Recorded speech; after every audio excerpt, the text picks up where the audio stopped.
Hello everyone, kids garden tutorial में आप सभी का स्वागत है।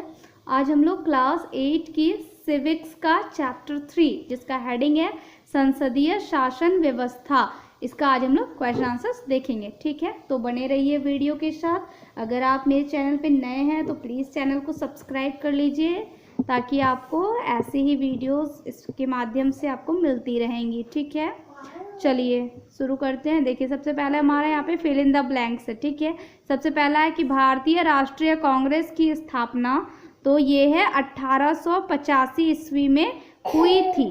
ठीक है, नेक्स्ट है राज्यसभा में अधिकतम 250 सदस्य हो सकते हैं। तीसरा है वर्तमान में लोकसभा के लिए कुल 543 सदस्य निर्वाचित होते हैं। नेक्स्ट है लोकसभा में अनुसूचित जाति के लिए 84 एवं अनुसूचित जनजाति के लिए 47 यानी कि 47 सीटें आरक्षित है। ठीक है, तो ये हमारा था कुछ फिल इन द ब्लैंक्स। अब आगे हमारे यहाँ पे देखिए कुछ क्वेश्चंस हैं, इनके आंसर्स हम लोग देखेंगे। चलिए तो शुरू करते हैं। देखिए, पहला क्वेश्चन है हमारा कि भारत में द्विसदनीय विधानमंडल कब बना? तो इसका आंसर हो जाएगा 1919 ईस्वी।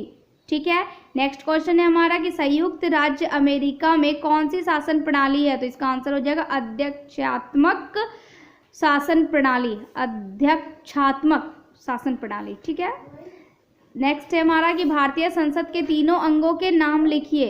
तो इसके 3 अंग कौन कौन से हैं? तो राष्ट्रपति, राज्यसभा और लोकसभा।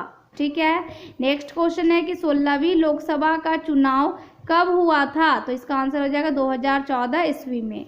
ठीक है, नेक्स्ट क्वेश्चन लोकप्रिय सदन किसे कहा जाता है? तो ये लोकसभा को कहा जाता है। ठीक है, नेक्स्ट क्वेश्चन हम लोग देखते हैं राष्ट्रपति द्वारा लोकसभा में कितने सदस्यों को मनोनीत किया जाता है? तो इसका आंसर हो जाएगा 2। ठीक है, अब ये सब तो शॉर्ट क्वेश्चंस थे, अब हमारे लॉन्ग क्वेश्चंस हैं। चलिए देखते हैं। सबसे पहला क्वेश्चन है हमारा कि संसदीय शासन प्रणाली के मुख्य लक्षण क्या है? तो इसका आंसर हो जाएगा ओ। आगे और क्वेश्चन है कि हमने संसदीय शासन प्रणाली को क्यों अपनाया?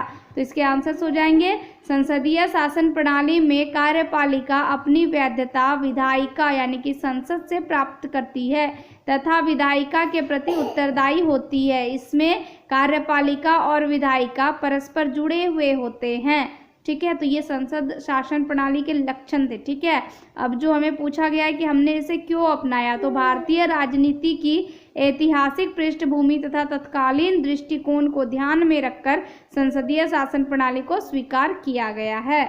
ठीक है, नेक्स्ट क्वेश्चन है हमारा कि भारतीय संसद की संरचना एवं कार्यों का वर्णन कीजिए। तो सबसे पहले देखिए, भारतीय संसद मुख्यतः 3 भागों में विभाजित है। ये इसकी संरचना है और ये क्या है कि 3 भागों में विभाजित है। तो सबसे पहला भाग जो है इसका राष्ट्रपति। ठीक है, तो यहाँ पे हमें इसके कार्यों का भी वर्णन करने के लिए कहा गया है। तो सबसे पहले हम लोग यहाँ पे राष्ट्रपति के कार्य देखते हैं। ठीक है, देखिए भारतीय गणराज्य में सर्वोच्च संवैधानिक पद राष्ट्रपति का है। देश में कोई भी कानून राष्ट्रपति के हस्ताक्षर के बाद ही लागू होता है। राष्ट्रपति के द्वारा प्रधानमंत्री, मंत्री, राज्यों के राज्यपाल तथा न्यायाधीश आदि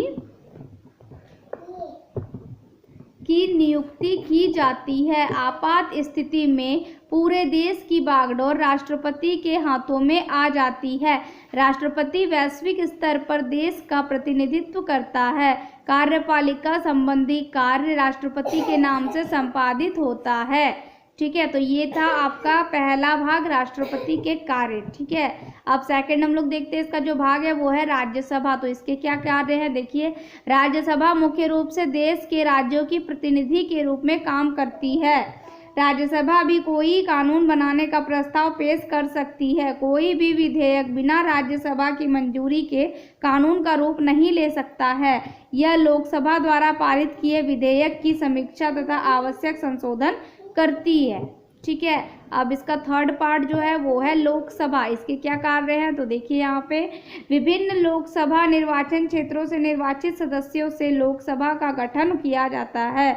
इसका कार्यकाल 5 वर्ष का है। लोकसभा कार्यपालिका का चुनाव करती है।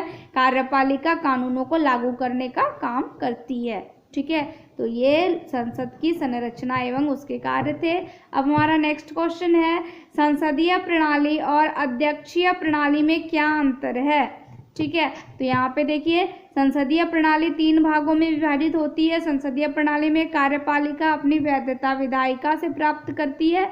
इस प्रणाली में राज्य तथा सरकार के मुखिया अलग अलग व्यक्ति होते हैं। ठीक है, इसके विपरीत अध्यक्षात्मक शासन प्रणाली में राज्य का मुखिया तथा सरकार का मुखिया एक ही व्यक्ति होता है।